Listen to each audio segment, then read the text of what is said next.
Aboard the towering C-17 Globemaster III, the rhythmic hum of the engines merges with the focused silence of the paratroopers seated in rows. These men and women, dressed in full combat gear, are not new to this. Every buckle they fasten, every strap they tighten, carries not only their training, but the weight of those who came before them. These are not ordinary flights. They are flying rehearsals of war, discipline in motion, preparing warriors to drop into the unknown with precision and honor. The aircraft, engineered for power and endurance, climbs steadily above Fort Bragg, slicing through the early morning haze. Below them lies the Sicily Drop Zone, a name that resonates deeply within the airborne community. This vast terrain isn't just open land. It is a proving ground, a space where theory is tested, fears are confronted, and skills are sharpened under the unforgiving eye of gravity.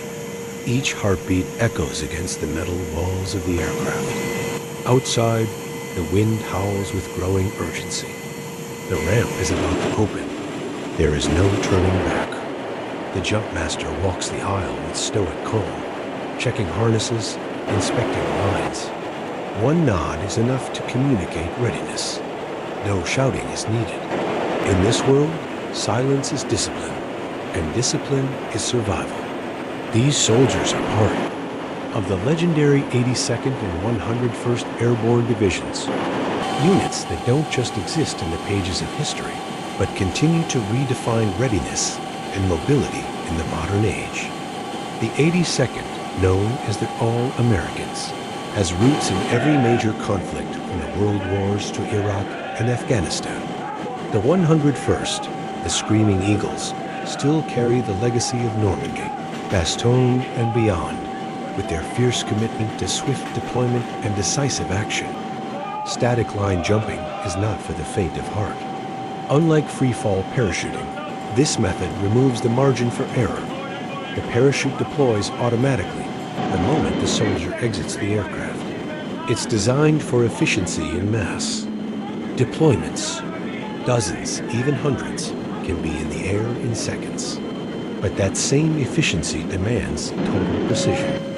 Each jumper has a window of time, a direction, and a perfect distance from the next. Too early, too late, too close, and the consequences can be fatal.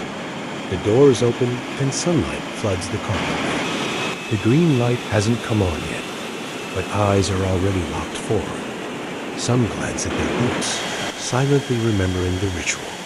Others blink slowly, synchronizing breath with heartbeat. The jumpmaster gives the signal. They rise, one after another, like dominoes falling through the sky. They leap, trusting the system, trusting each other, and trusting themselves. Outside, the spectacle is breathtaking. Against the vast blue sky, the parachutes deploy like flowers blooming in formation.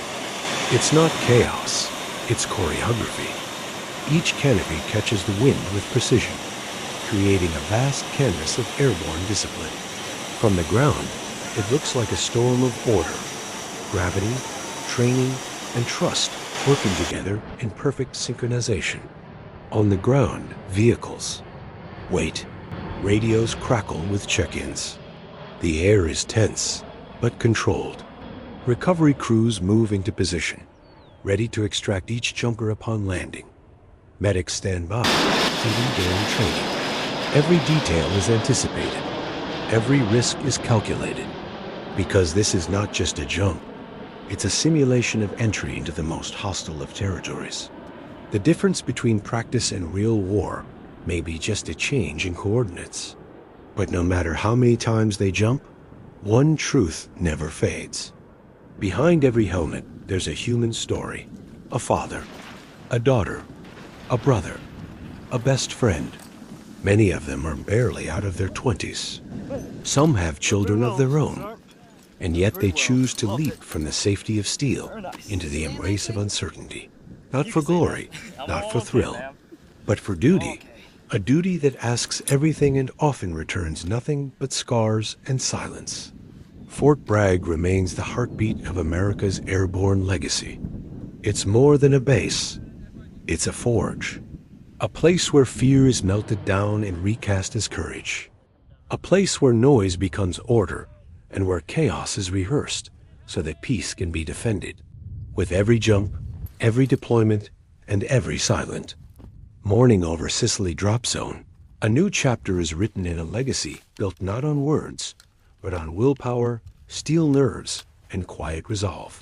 As the last parachute touches the earth and boots hit the ground, the mission concludes, but the story doesn't end. These jumps will happen again, tomorrow, next month, in a different state, or perhaps in a foreign land where real bullets replace the breeze. But one thing is certain, wherever they go, whenever they're called, they'll be ready. Because that's what it means to be airborne, to stand on the edge of fear and jump anyway.